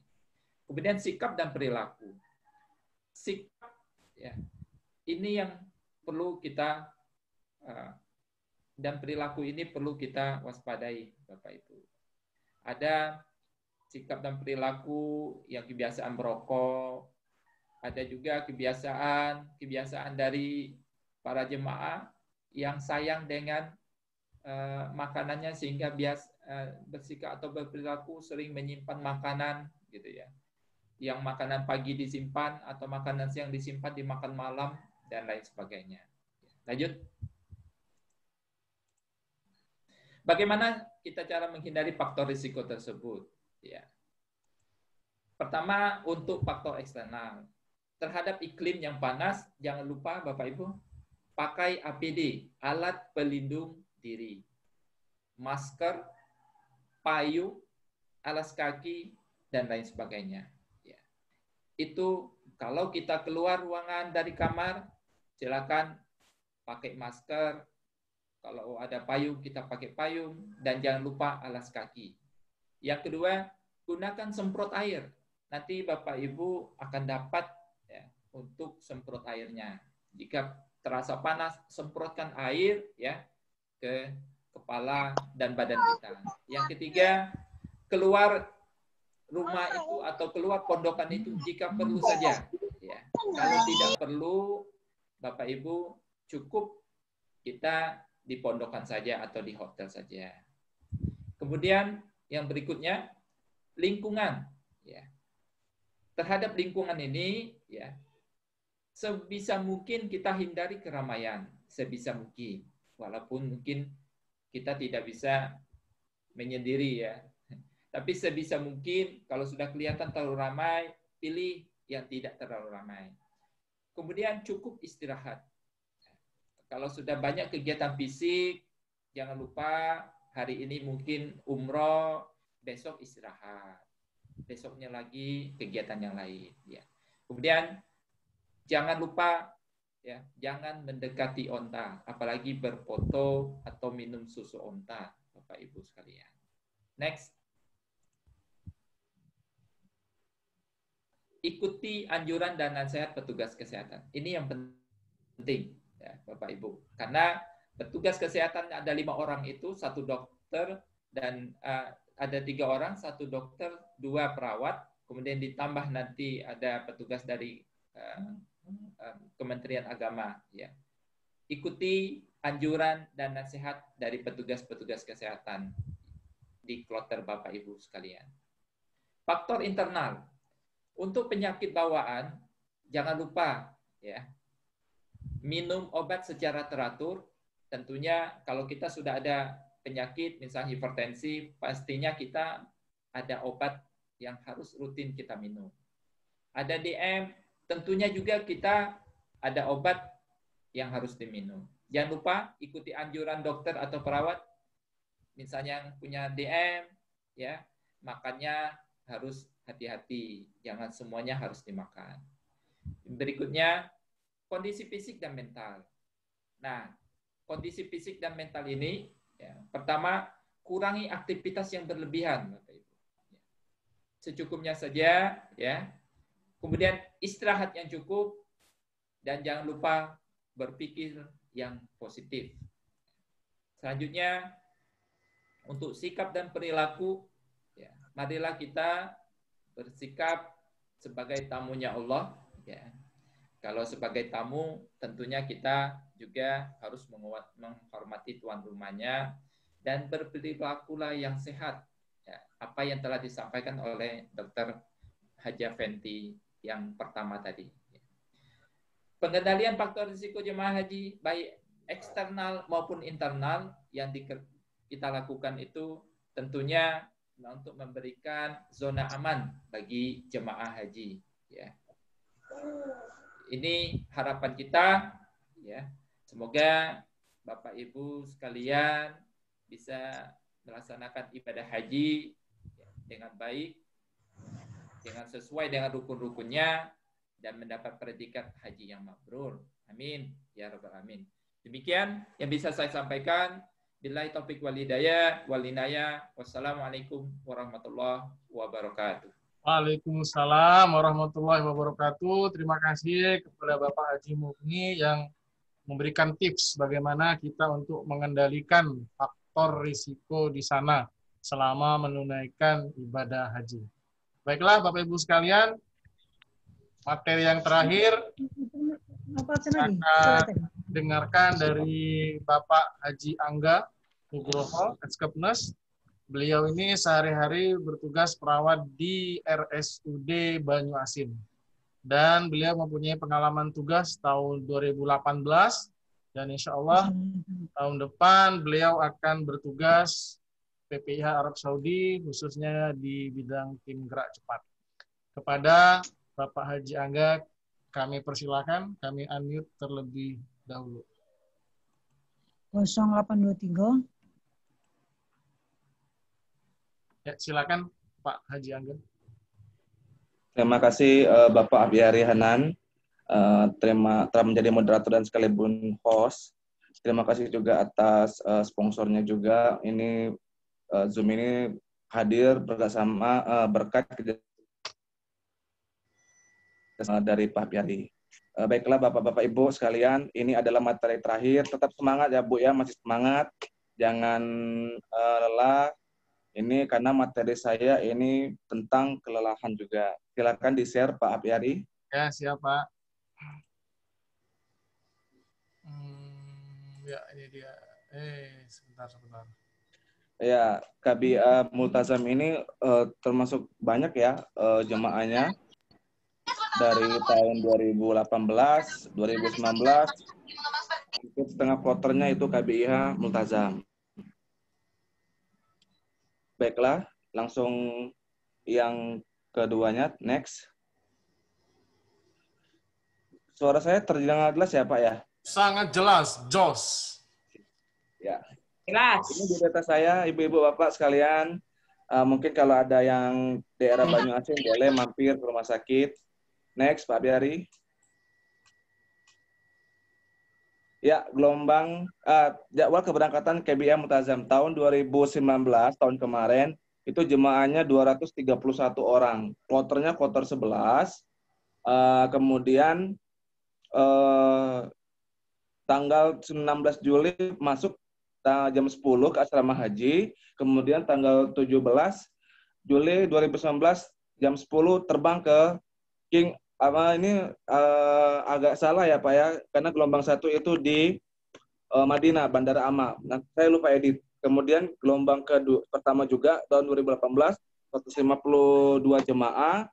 Kemudian kloter 9 berangkat tanggal 29 Juli jam 8 masuk, jam 10 malamnya itu berangkat. Ini salah ketik juga. Ini tahun 2018 kalau tidak salah Bapak Zainal Baki ikut jadi petugas. Tahun ini juga beliau bilang ke saya dia berangkat sebagai TPHD, Bapak Zainal Baki. Itu kalau di posternya KBIA Multazam itu. Silakan next. Apa sih gelombang 1, gelombang 2? Gelombang 1 itu dari embarkasi tanah air asrama haji menuju ke Madinah, kemudian ngambil mikot untuk umroh wajib itu ke Bir Ali, kemudian Mekah untuk tawaf dan sa'i, menunggu waktu Arafah, Musdalifah, Mina, kembali lagi ke Mekah untuk tawaf ifadah, kemudian tawaf wada, kembali lagi ke tanah air. Gelombang kedua, bedanya kalau gelombang 1 ke Madinah, gelombang 2 ke Jeddah. Dari tanah air ke Jeddah. Bapak-Bapak Ibu sekalian, 2 tahun berturut-turut KBIA Multazam itu gelombang 1, artinya ke Madinah, Bandara Ama, Amir Mukminin Abdul Aziz. Kemudian kalau yang di Jeddah, King Abdul Aziz itu yang terkenal itu ya. Kemudian Bapak-Bapak Ibu sekalian sudah memakai baju ihram kalau gelombang kedua. Kemudian ke Mekah, umroh wajib, kemudian Arafah, Musdalifah, Mina, kembali ke Mekah, dan pulangnya ke Madinah untuk melakukan ibadah arba'in. Next, Pak Biari.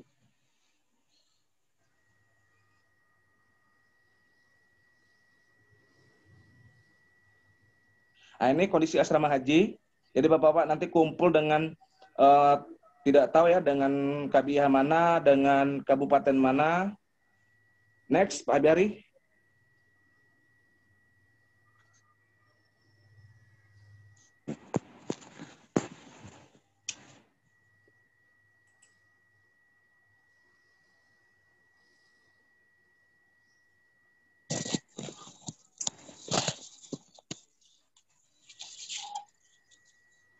Pak Biar.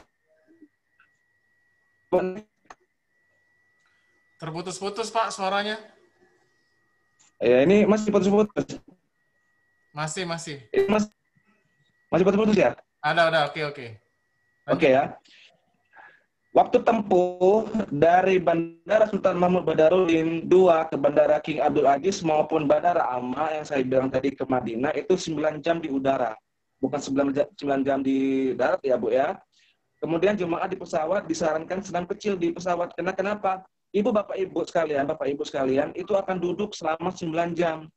Disarankan jangan duduk, jalan ringan untuk mempelajari daerah walaupun antara lutut dengan kursi depan itu kadang-kadang cuman 5 jari jaraknya, tapi Bapak jalan-jalan. Nanti ke lantai 2, nanti Bapak akan lihat pesawatnya itu membawa 490 jemaah, itu pesawatnya 2 lantai. Perkuat ilmu agama bagaimana sholat dan tayamum di pesawat. Nanti pilotnya akan ngomong, Bapak Ibu sekalian, ini dengan kapten ini sudah memasuki waktu zuhur. Bagaimana sih jamak takdim dan jamak takhirnya gitu kan, dan perjalanan gimana sholatnya, itu perkuat lagi ilmunya, manasiknya diperkuat lagi. Next. Ini Bapak Ibu berangkat ke pesawat menuju bandara. Next. Ini kondisi dalam pesawat, seperti saya bilang, 9 jam, jangan duduk saja, jalan-jalan, senam-senam kecil. Next. Nah, ini kondisi sholat. Bapak Ibu sekalian, perkuat lagi ilmu bagaimana sholat, caranya duduk, tayamumnya gimana. Next. Nah, ini senam biar untuk memperancar peredaran darah. Next, Pak Yari.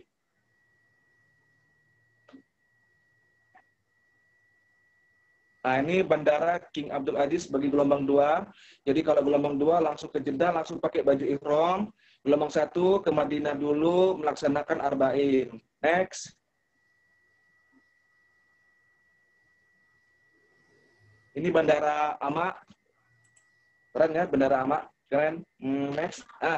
Ibadah haji adalah ibadah fisik. Semua kegiatan yang dilakukan di tanah suci adalah aktivitas fisik. Maka dari itu kebugaran tubuh penting. Kelelahan merupakan faktor utama terganggunya aktivitas ibadah haji bagi jemaah. Next, Pak Dari. Nah, selesai melakukan ibadah arba'in, jemaah haji menuju kota suci Mekah untuk melakukan umrah wajib. Sembari menunggu waktu haji tiba, jemaah haji dari Madinah ambil mikotnya di Bir Ali, jarak tempuh dari Madinah ke Mekah itu 450 km, 4,5 jam, dengan kecepatan 80 km. Ini estimasi nanti yang tadi Pak Dari, yang dari Madinah ke Makkah dulu.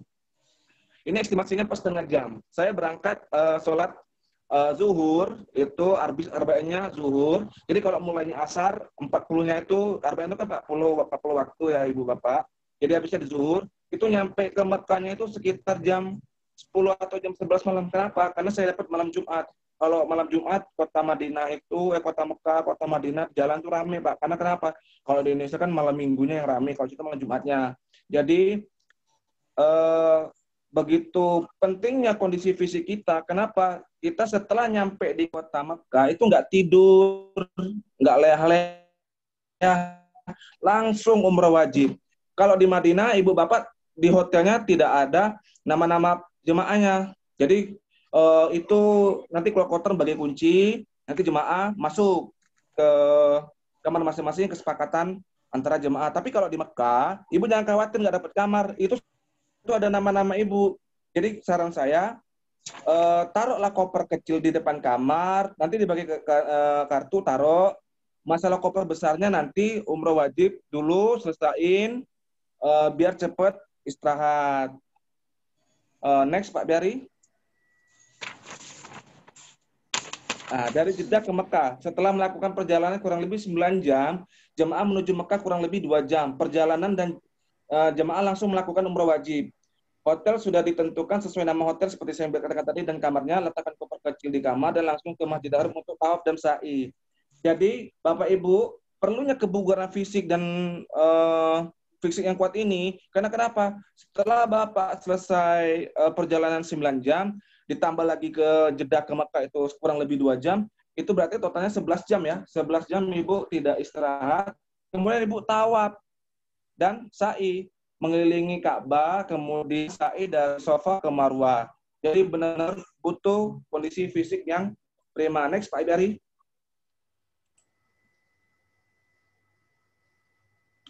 Ini kalau ngambil mikotnya di Bir Ali ya Pak ya. Jadi kalau dari Madinah ke Bir Ali ngambil mikot, kemudian ke umrah wajib. Kenapa sih kita umrah wajib? Karena masyarakat jemaah Indonesia itu ngambil haji tamattu. Jadi umroh dulu, kemudian menunggu waktu wukuf, haji, kemudian membayar dam kalau haji tamattu. Next Pak Ayari.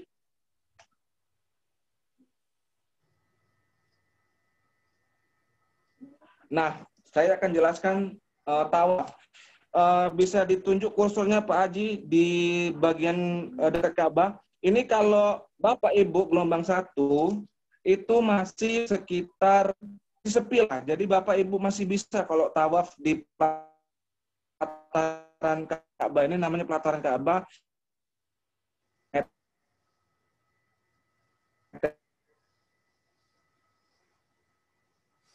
Dua sekitar ya 2 kilo lah ya, 2 kilometer itu untuk tawaf. Tawaf insya Allah cepat Pak kalau tawaf itu. Tapi kalau udah rame kayak gelombang kedua atau gelombang 17, gelombang 15 itu Masjid Dalam udah rame Bu. Kemungkinan kecil bisa tawaf di pelataran Ka'bah tapi lambat. Maksudnya kayak jalan-jalan semut gitu loh. Jadi rapat-rapat kaki sama kaki kesenggol. Ibu Bapak jangan marah kalau kakinya dipijat, jangan marah itu kan semakum. Kalau udah rame kayak gini, Bapak naik ke lantai 2 tuh. Ada lantai 2, tolong ditunjuk kursornya Pak Apiari. Lantai 2, itu radiusnya 1 kilometer.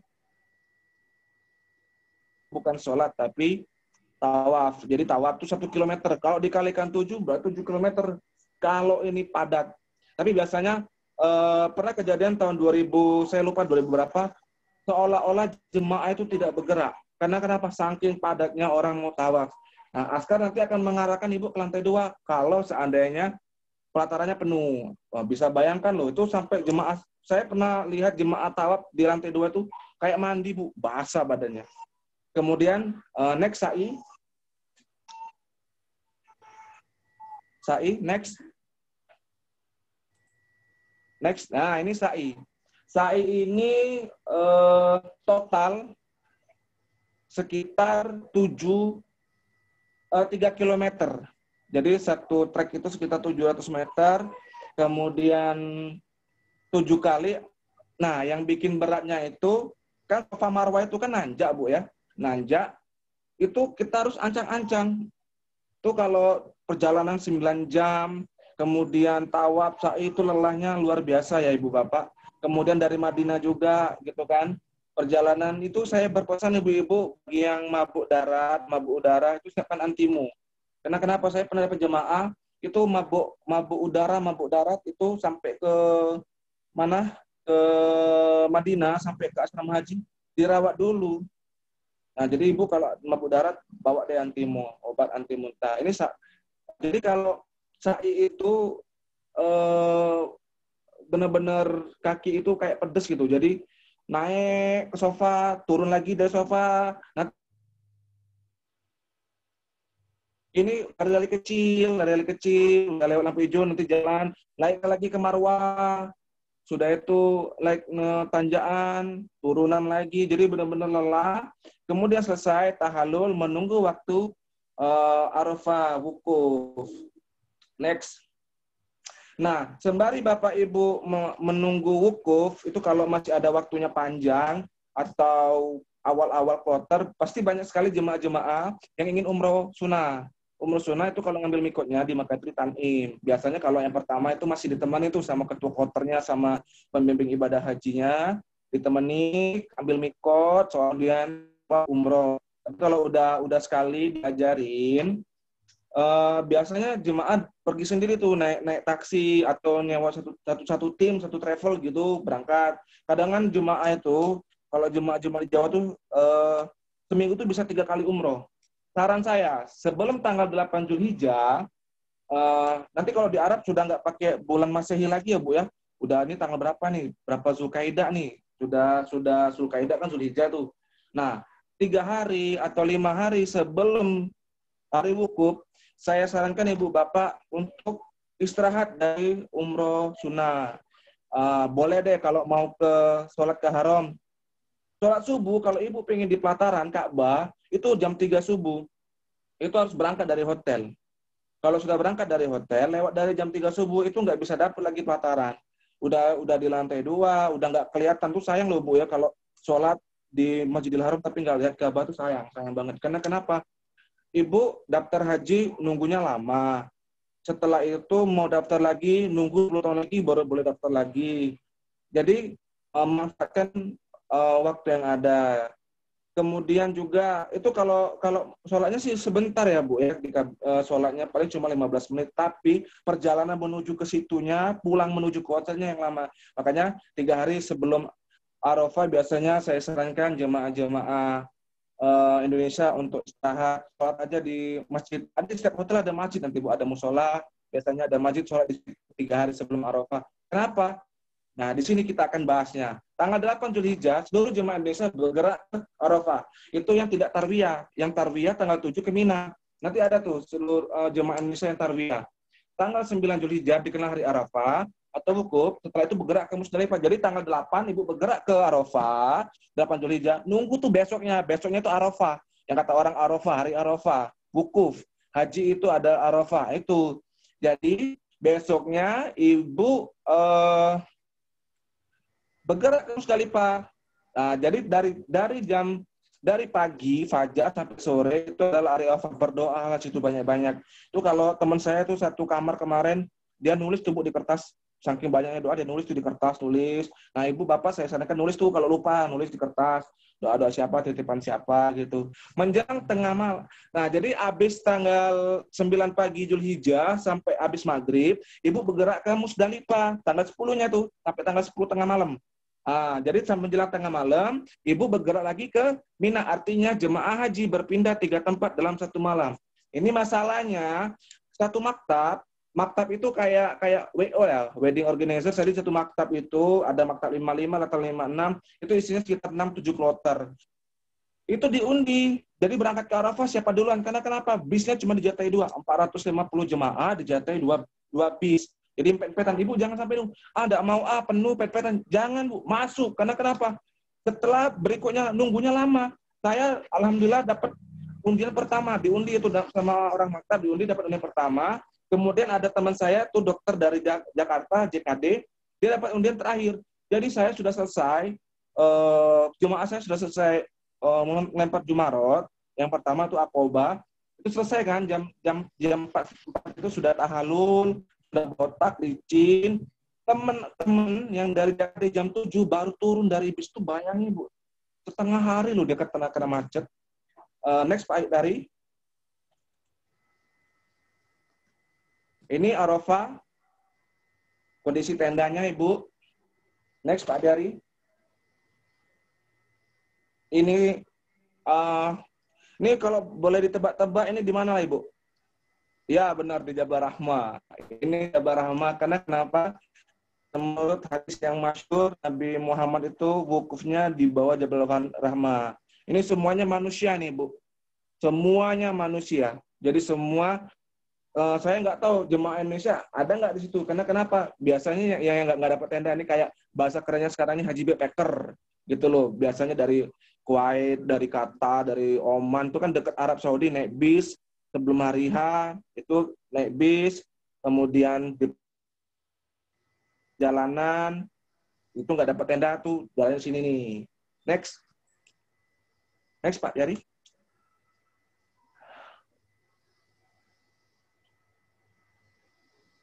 Next ya. Ini tenda bapak-bapak ya.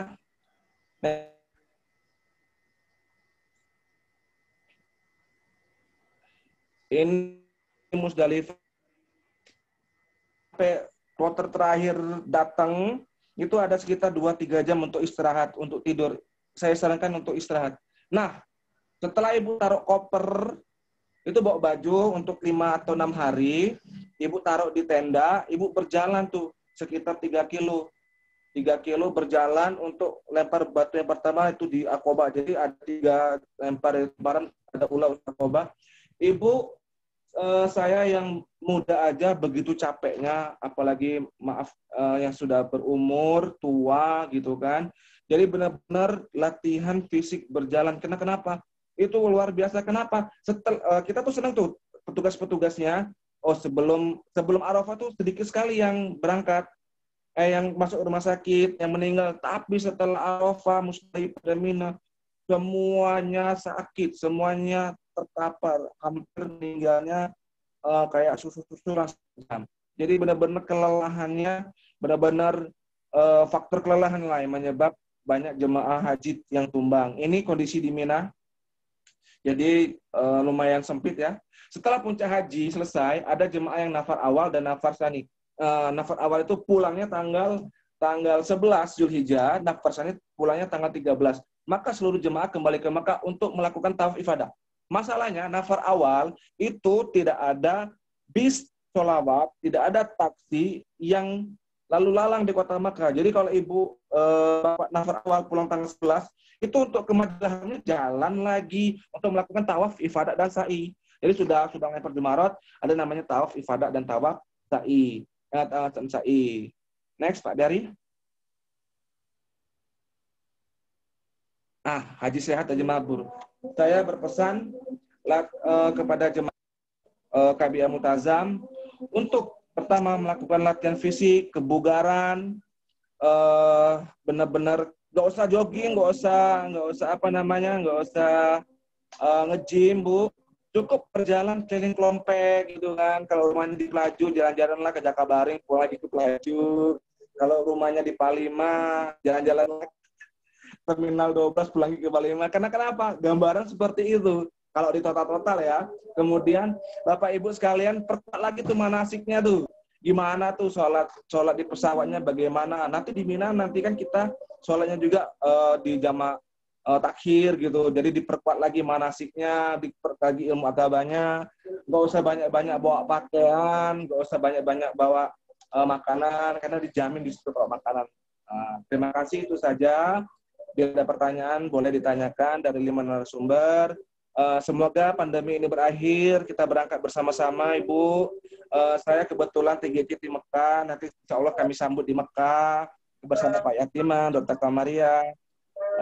Semoga Bapak Ibu sekalian menjadi haji yang mabrur, menjadi haji yang benar-benar haji gitu. Terima kasih. Wassalamualaikum warahmatullahi wabarakatuh. Waalaikumsalam warahmatullahi wabarakatuh. Terima kasih Bapak Haji Angga yang telah memberikan gambaran secara jelas, secara lengkap, disertai gambar yang bagi yang pernah akan terkenang kembali, bagi yang belum itu bisa mendapatkan gambaran bagaimana suasana di sana. Baiklah Bapak Ibu sekalian, ini adalah materi yang terakhir. Kembali kami mengingatkan agar jangan lupa mengisi daftar hadir yang telah kami berikan linknya, kemudian juga mohon diisi survei kepuasan Haji Sumsel, di mana di situ Bapak Ibu bisa memilih apa yang Bapak Ibu rasakan selama menjalani pembinaan kesehatan jemaah haji. Baiklah, sebelum kita akhiri ada sesi tanya jawab, mungkin 2 atau 3 pertanyaan. Saya lihat dulu di monitor, boleh Bapak Ibu mengacungkan tangan, nanti saya unmute. Silakan bagi yang ingin bertanya bisa mengangkat tangannya atau ada pilihan raise hand juga boleh. Itu Pak Anam Bastari raise hand ya Pak ya? Iya, iya.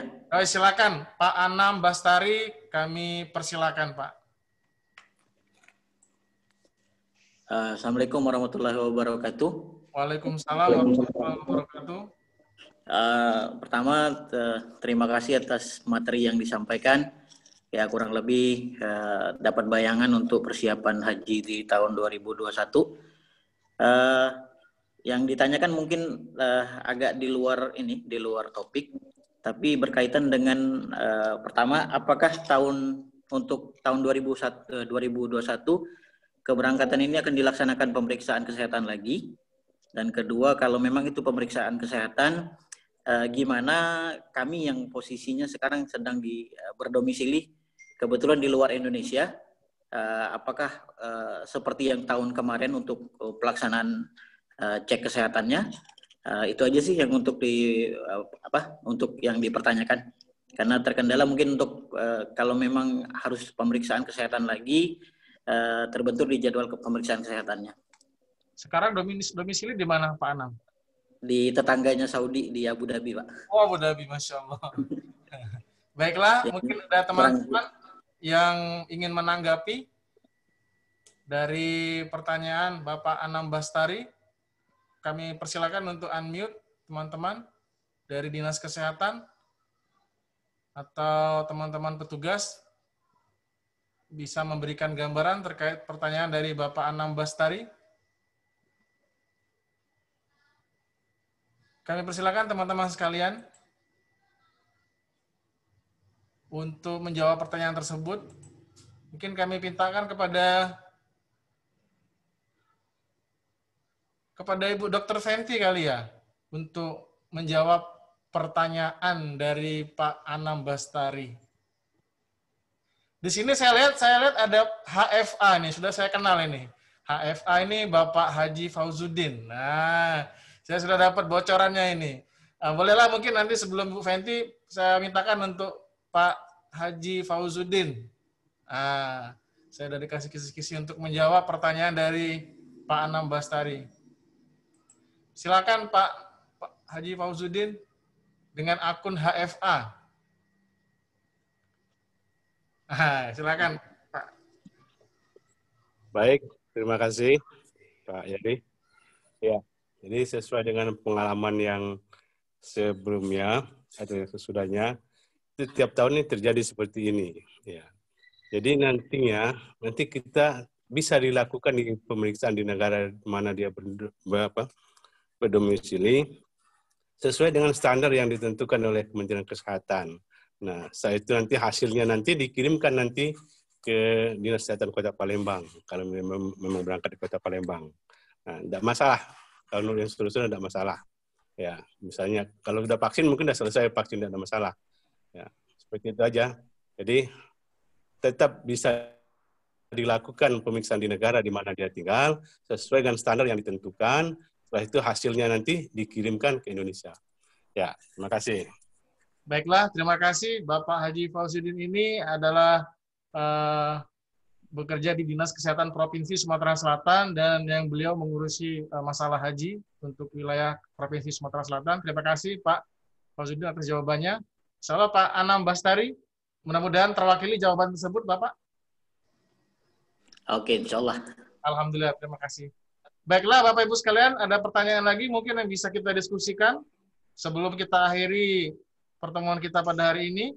Boleh angkat tangan atau raise hand juga boleh. Pak Samsul Komar, Pak ya? Iya, Pak. Silakan. Assalamualaikum. Waalaikumsalam warahmatullahi wabarakatuh. Silakan Pak Samsul Komar. Terima kasih sudah banyak penjelasannya. Tadi rasanya Pak, memang betul-betul perjalanan kita jauh. Jadi supaya badan kesehatan kita ini kuat, bagusnya Pak, kira-kira kalau minum apa dan obat apa yang kira-kira yang harus kami pegang, kira-kira begitu Pak. Terima kasih Pak, itu saja Pak, nanya itulah Pak. Alhamdulillah, baik. Terima kasih Pak Samsul Komar. Kami mohon izin untuk dijawab oleh Bu Dr. Fenty Aprina terkait pertanyaan Pak Samsul Komar. Kepada Ibu Dr. Fenty Aprina kami persilakan.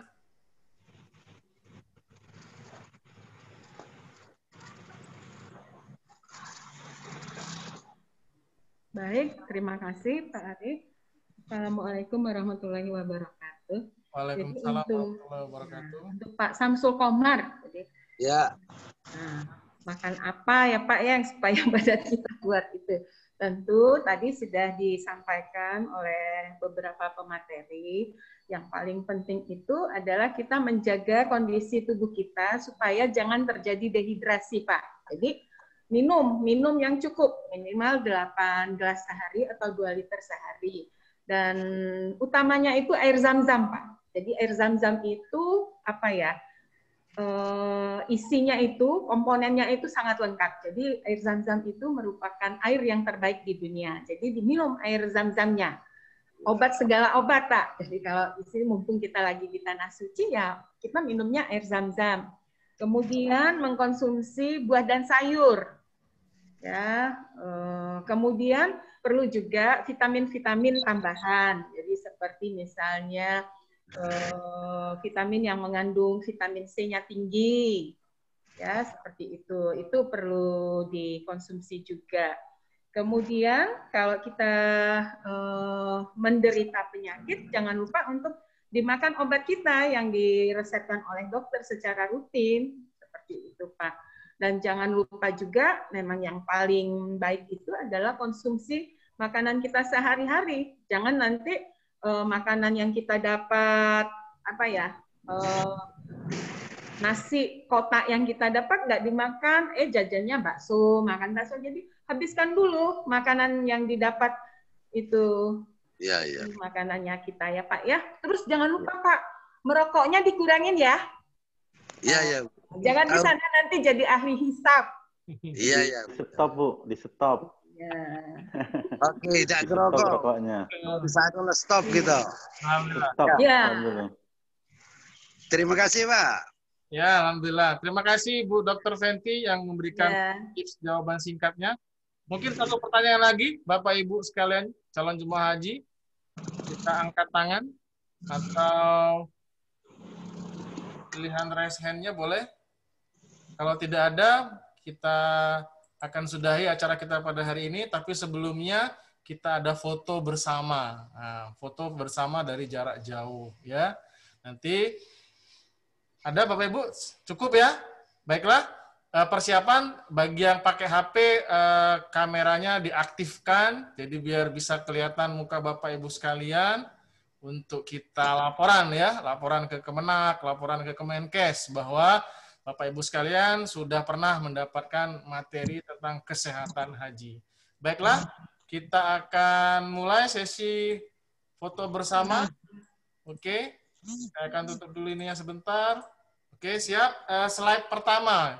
Kita ada 3 slide ini. Oke.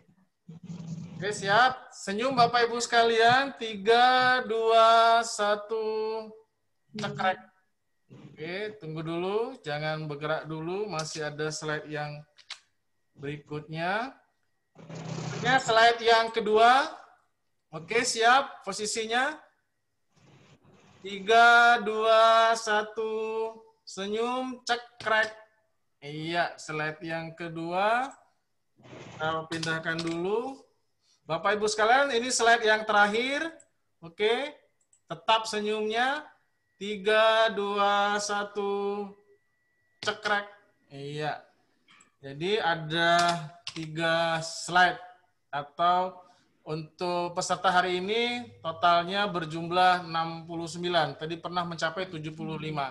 Baiklah, terima kasih Bapak Ibu sekalian atas waktunya pada pertemuan hari ini. Semoga apa yang telah kita sampaikan mudah-mudahan bermanfaat dan mudah-mudahan bisa kita laksanakan dan mudah-mudahan bisa kita lakukan nanti ketika menjelang menunaikan ibadah haji. Saya selaku moderator mohon maaf, pada Allah mohon ampun. Kami ucapkan terima kasih. Kita tutup dengan membaca lafaz hamdalah. Alhamdulillah. Wassalamualaikum warahmatullahi wabarakatuh. Waalaikumsalam warahmatullahi wabarakatuh.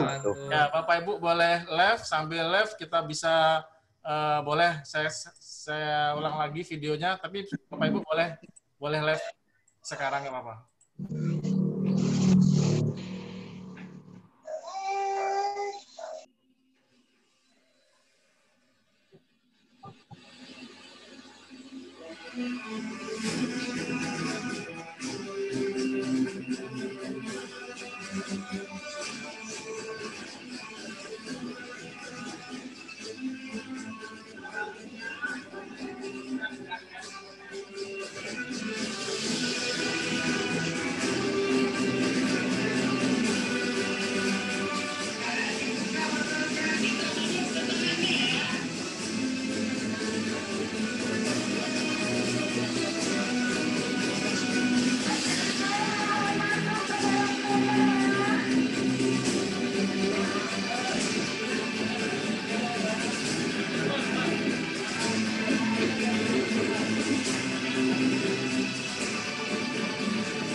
Baiklah, terima kasih Bapak Ibu sekalian. Semoga Allah SWT memberikan kita kemudahan dan kesehatan sehingga kita nanti bertemu menunaikan ibadah haji. Amin ya robbal alamin.